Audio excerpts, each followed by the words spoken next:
Well, Maria dived in. She's well-spoken, she's hitting all the points she had prepared, she's got a solid grip on the material and feels like she's totally on top of her game. She spoke concisely and had a good control of her time slot given. But just as she's about to get into her recommendations, the head of sales cut her off and said, "Hey Maria, speed up. This isn't quite aligned with our current agenda and it's not really helping us tackling the hot topic we need to sort out on this meeting today. And by the way, forecasts are pretty much never right. We should not spend more time in it." So there's Maria feeling kind of deflated, sliding back into her seat and staying quiet for the rest of the meeting. She's just counting the minutes until the meeting ends and thinking, what the heck went wrong? I mean, she thought what could be a spotlight to her team, their hard work, their flawless analysis and data collection, and now it turned into a total disaster. So what just went down here?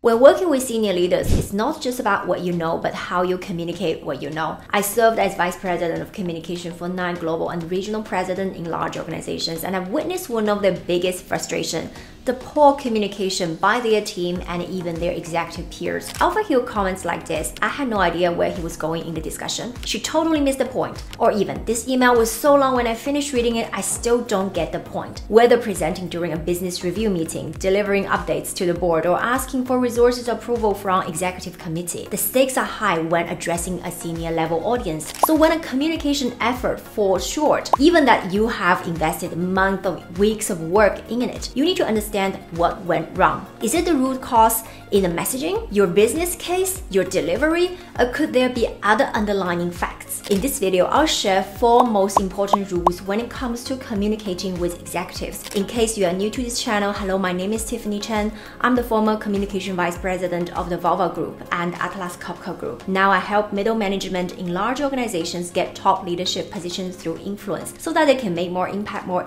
feel accomplished and fulfilled. So if you want more content on this topic, be sure to subscribe to this channel and click the bell button to be notified when I post new videos every single week. Rule number 1, understand the context. Not long ago, I was a member of our global sales management team, and each monthly business review kicks off by reviewing our sales volume and forecast. Now, my colleague, head of commercial management, let's just call her Maria by not using her real name, she's fully prepared with a rundown to the executive team about our sales volume. Maria had been getting ready for this moment for a good 3 weeks, going through her slides again and again until she's pretty much had all the information down by heart. So she showed up for the meeting feeling prepared and confident, waiting with a mix of patience and nerves for her turn on the agenda. As the meeting got rolling, the senior vice president of sales turned to Maria and asked her to lay out her analysis and recommendation for the sales management team and executives. Well, Maria dived in. She's well-spoken, she's hitting all the points she had prepared, she's got a solid grip on the material and feels like she's totally on top of her game. She spoke concisely and had a good control of her time slot given. But just as she's about to get into her recommendations, the head of sales cut her off and said, "Hey Maria, speed up. This isn't quite aligned with our current agenda and it's not really helping us tackling the hot topic we need to sort out on this meeting today. And by the way, forecasts are pretty much never right. We should not spend more time in it." So there's Maria feeling kind of deflated, sliding back into her seat and staying quiet for the rest of the meeting. She's just counting the minutes until the meeting ends and thinking, what the heck went wrong? I mean, she thought what could be a spotlight to her team, their hard work, their flawless analysis and data collection, and now it turned into a total disaster. So what just went down here? Well, Maria came all prepared to jump into the meeting, but she missed the strategic side of things. And this is a typical barrier and mistake that a lot of capable managers, executives, leaders stumble upon when they are trying to figure out their role in meetings, communications, and similar situations, especially when it comes to communication with executive team where time and patience are just limited. The hiccup here is that she not fully grasping the meeting context, which is the bigger picture. You see, these executives, they are not just looking at one topic at a time. They are piecing together a puzzle that spans across the entire organization, even the whole industry. They're connecting the dots from very top to the bottom. So for you to really sync up with these top executives and communicate effectively to them and to be able to feel you are relevant, you've got to understand how your conversation topic fit into their worldview. Knowing what matters to them and what deserves deserve the spotlight on their agenda. In Maria's case, she's got her expertise all set, no question about that. But she totally overlooked the context of the meeting and the perspective from a higher altitude. It feels like she was speaking her language in a whole entirely different universe. When you look around the table and see the facial expression from all the other executives, what she needed was to align her brilliant insights with the agenda. That is to understand, what are we trying to solve on this meeting? What was the hot topic? Why do we all come into this meeting for? If you resonate with this, hit that like button. Rule number 2, understanding stakeholder dynamics and impact. Now, let me give you another example. A digital vice president proposed a global factory digitalization program. On the PowerPoint, it looks fantastic. Big data, improved efficiency, less waste, sharing best practice across the globe, and increased transparency. All good, right? Maybe no. For the vice president of operations here, this is what's being heard in quarters and years to come. Disrupted production, demanding workers to rescale, delayed delivery, increased cost, hitting their KPIs. Now, resistance kicked in from the operation side. Here's the key point. You've got to understand how stakeholder interacts and how your proposal affects them. This is not just about your team, your function, your mission. It's not even about the entire organization. It's really important for you to grasp how your idea impacts everyone at the table, considering their perspective, look for potential pushbacks, and help them to conquer their concerns. Your job here is to explain why they should care, why they should get involved, and why they should and want to stand behind it.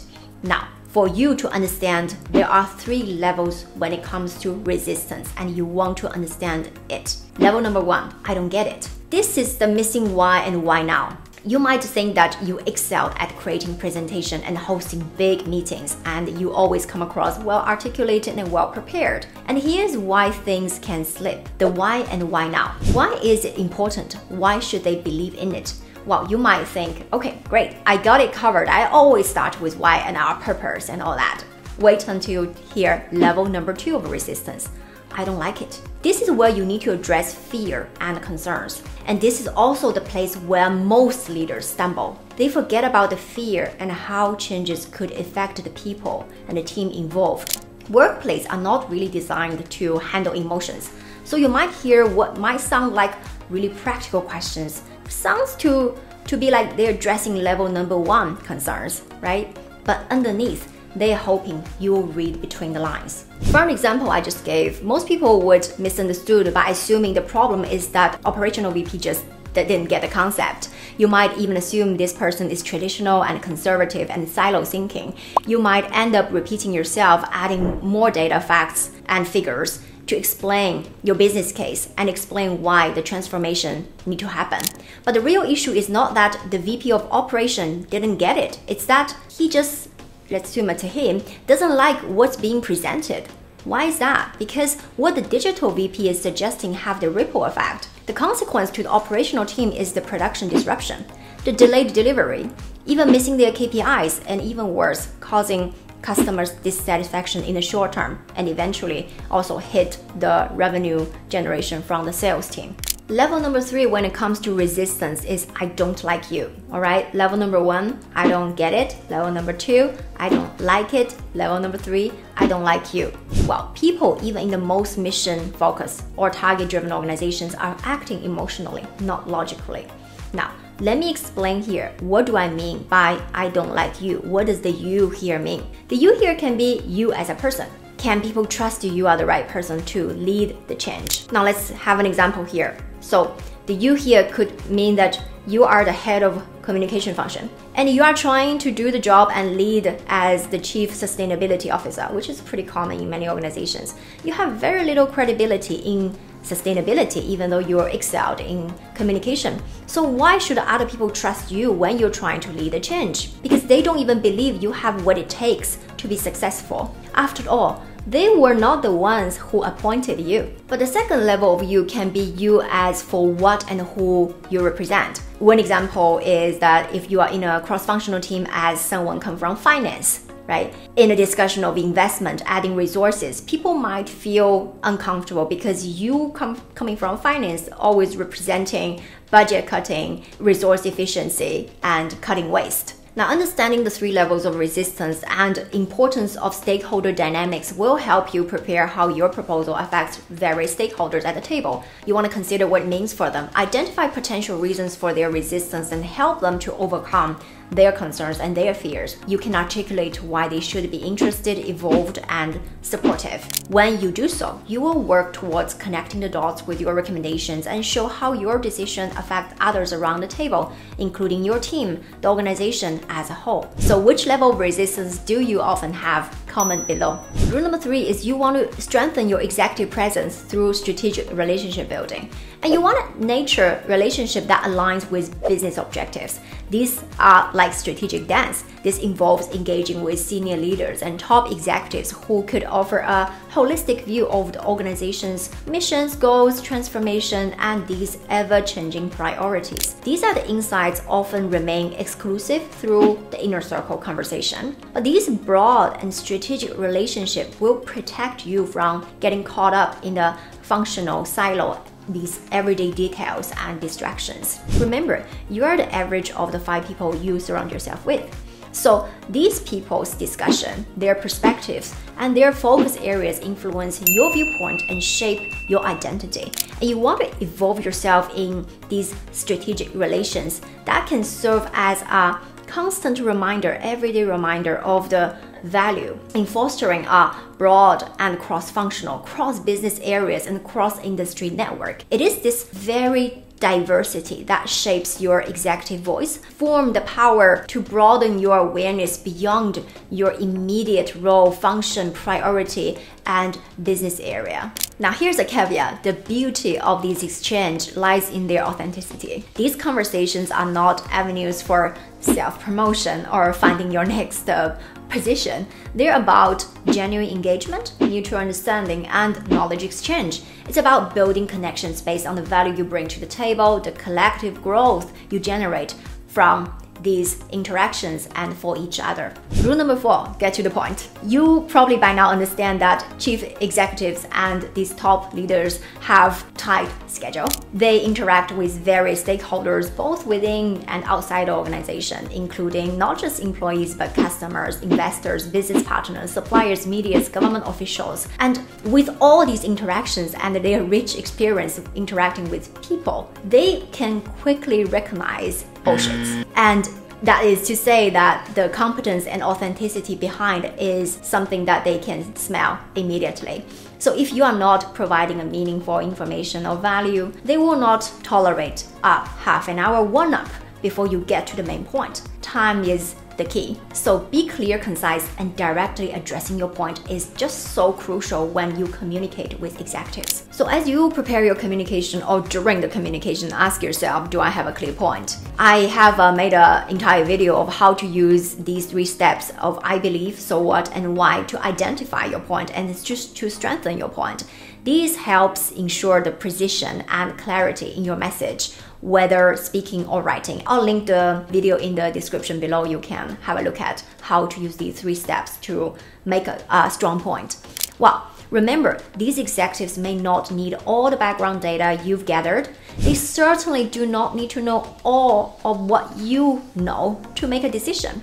This is what most people stumble and make mistakes. They over-explain and over-giving the background and the context. Well, they likely want to steer the presentation, the meeting as well. So they might ask additional information if they need to understand something else. So you want to prepare yourself to be flexible, to adapt to the conversation. Also, anticipate their potential questions and be prepared with responses. A mistake I often see is misunderstanding the question and spend time in giving the wrong answers. This definitely frustrates everyone on the table, and even more, it makes you look totally irrelevant. I have a specific process in the 1% Academy program that helps middle management get their senior leadership positions, and become the top 1% of a company in terms of impact and income through influence.